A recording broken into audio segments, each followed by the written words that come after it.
விஜய் அவர்கள் பிப்ரவரி இறுதி வரைக்கும் அந்த சனிக்கிழமை தோறும் போய் சந்திக்கிறதுக்கான மக்கள் பயணங்கள் வச்சிருக்காரு.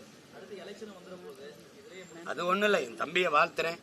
அவர் பயணங்களுக்கு மழை இடையூறு இல்லாம அவருக்கு உதவணும், சந்திக்கட்டும். அதுல ஒண்ணும் இல்லை.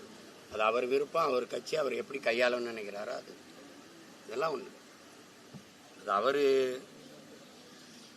அவர் தானே அதை முடிவு செஞ்சுக்கணும். அது ஒன்றும் பேச முடியாது.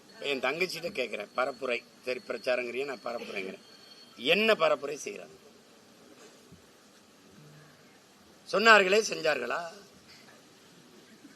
சொன்னார்களே செஞ்சார்களா? செய்வீர்களா? இப்ப எங்க ஊர்ல தண்டல்காரன் ராஜாதி ராஜ ராஜ மார்க்கண்ட வருகிறார் அப்படின்னு இப்ப வந்து இங்கே இந்த இடத்தில் தொடர் வண்டி விடுகிறவர்களை விட்டார்களா? அங்கே வந்து அதை செய்தவர்களை செஞ்சார்களா? கோர்ட்ல சைலன்ஸ் அப்படி. தங்கச்சி, இது பரப்புரைன்னு நினைக்கிறீங்களா? இதெல்லாம் ஒரு பரப்புரைன்னு நினைக்கிறீங்க?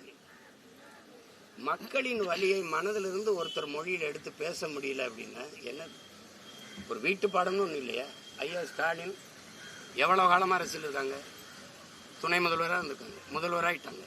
நிறைய பேர் அவருக்கு தரவுகள் எடுத்து கொடுக்க ஆள் இருக்கு, கூட உதவியாளர்.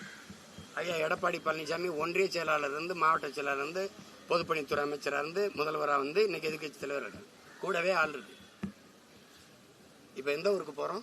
கரூருக்கா? கரூர்ல என்ன பிரச்சனை இருக்கு, என்னென்ன தொகுதியில் என்னென்ன பிரச்சனை கொடுங்க. அந்த தரவுகளை ஒரு 4 நிமிஷம் 5 நிமிஷம் தான் பேசுறீங்க. அதை நினைவில் வச்சு பேச முடியலன்னா உங்களுக்கும் மக்களுக்கும் எவ்வளவு தூரம் இருக்கு? இப்ப இவ்வளவு காலம் அதிகாரத்தில் இருக்கும்போது எந்தெந்த இடத்துல என்னென்ன இடத்துல மக்களுக்கு என்னென்ன பிரச்சனை இருக்கும் கூட தெரியாம நீங்க எங்களை ஆட்சி செஞ்சுக்கிட்டு இருந்திருக்கீங்க. என்னதங்க செய்யுது? பரிச்சயவாத மனத்தில் வச்சு எழுதணும், பார்த்து தான் எழுதுவேன் அடம் பிடிச்சிட்டு இருந்தா ரொம்ப கஷ்டம். அவ்வளவு மக்கு மாணவர்களுக்கு இங்க மதிப்பெண் கிடையாது. பார்த்து படிக்கும் போதே அது மண்ணரிப்பா மீனரிப்பா, அது நீடாமங்கலமா பீடாமங்கலமா, ரொம்ப கஷ்டம். நான் உண்மையிலே வெக்கப்படுறேன். ஒண்ணு என் முன்னோர்கள் காலத்துல பிறந்து செத்துருக்கணும், இல்லைன்னா காக்க குருவி நாய் நிறையா வந்தாலும் 4 வீட்டுல நக்கியாவது செத்து இருந்திருக்கலாம். மானங்கட்ட இந்த இனக்கூட்டத்தில் பிறந்ததுக்கு வெக்கப்படுறேன். அதுல இந்த பாருங்க, இவங்க எல்லாம் பார்த்த வேலைதான்.